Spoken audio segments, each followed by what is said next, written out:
அனந்த விஜயத்தை தர்மனும் சுகோஷத்தை நகுலனும் மணி புஷ்பகத்தை சகாதேவனும் பாண்டவராய் நின்று முழங்கினார்.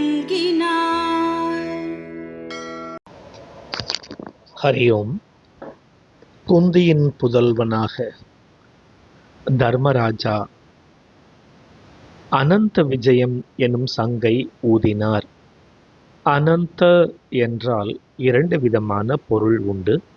ஒன்று எண்ணில் அடங்காத, இன்னொன்று எல்லை இல்லாத.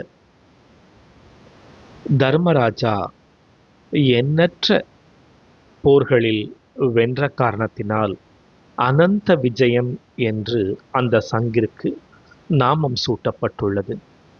மற்றும் சுகோஷத்தை நகுலனும், கோஷம் என்றால் ஒலி, சுகோஷம் என்றால் நல் ஒளியை தரக்கூடிய அந்த சங்கை நகுலனும், மணி புஷ்பகத்தை அதாவது ரத்னங்களால் பதிக்கப்பட்ட சங்கை சகாதேவனும் ஊதினார்கள் என்று.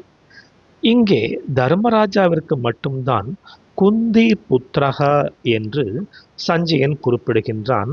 மாதுரி புத்திரகா என்று கூறவில்லை, நகுலனையும் சகாதேவனையும். ஏனென்றால் குந்தி திருதராஷ்டிரனுக்கு உறமுறையில் வருகின்ற ஒரு உறவாகும். அந்த குந்தியை சுட்டிக்காட்டி திருதராஷ்டிரனுடைய மனதில் எப்படியாவது யுத்தத்தை நிறுத்துகின்ற எண்ணத்தை உருவாக்குவதற்கு முயற்சி செய்கின்றான் சஞ்சயன். ஆனால் அது தோல்வியில்தான் முடிவு பெறுகிறது. மேலும் அடுத்த பாடலில். ஹரி ஓம்.